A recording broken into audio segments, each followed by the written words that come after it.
అదే RTV app వార్తల్ని క్షణాల్లో చదివే అవకాశం ఉంటుంది. ఒక న్యూస్ పేపర్, ఒక టెలివిజన్ ఛానల్ మీ చేతుల్లో ఎప్పుడూ ఉంటాయి.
ఈరోజు ఆర్డీఓ గారికి మేము మెమరీ ఇవ్వడం జరిగింది. 3 నెలల నుండి మేము ఆర్డీఓ ఆఫీసు కలెక్టర్ ఆఫీస్కి పోయినా న్యాయం జరుగుతలేదు. ఆర్డీఓ దగ్గరికి వెళ్తే మమ్మల్ని డ్రైవర్ల కంటే హీనంగా ఒక పిచ్చి కుక్కను చూసినట్టు చూస్తున్నాం మన ఆర్డీఓ గారు. ఆర్డీఓ గారికి చాలాసార్లు మేము చెప్పినాం. తర్వాత కలెక్టర్ ఆఫీస్కి పోతే కూడా కలెక్టర్ కూడా ఏమన్నారంటే, బాబు మీ బిల్లులు ఎప్పుడో పడాలి, ఇది అధికార నిర్లక్ష్యం అని.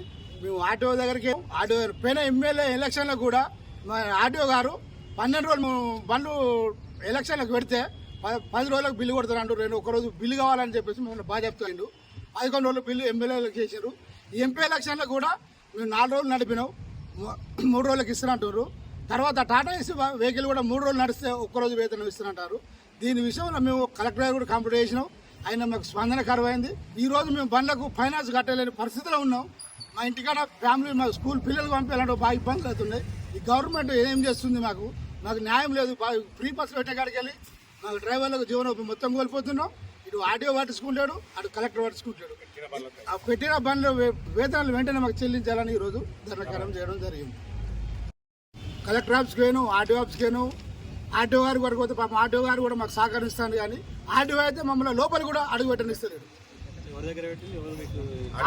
ఆర్టీఓ గారు మాకు సెక్టర్ ఆఫీసర్లకు పెట్టినాం సార్, మేము వాళ్ళు ఆర్టీఓ ద్వారా పెట్టినాం. ఆర్టీఓ గారు మాకు సపోర్ట్ చేస్తుండే. మన ఆర్టీఓ గారు అయితే మమ్మల్ని అసలు కుక్క కంటే హీనంగా చూస్తుండు. ఆర్టీఓ సపోర్ట్ చేస్తుండు. కలెక్టర్ ఆఫీస్ కూడా సార్ వస్తుండు, ఆర్టీఓ ఆఫీసర్ కూడా కలెక్టర్ కూడా వచ్చిండు, కానీ ఆర్టీఓ మమ్మల్ని ఒక హీనంగా చూస్తుండు. ఇది మా పరిస్థితి. మరిన్ని వీడియోస్ కోసం ఛానల్ ని సబ్స్క్రైబ్ చేయండి, లేటెస్ట్ అప్డేట్స్ కోసం వాట్సాప్ ఛానల్ ని ఫాలో చేయండి, అండ్ లింక్ డిస్క్రిప్షన్ లో ఉంది.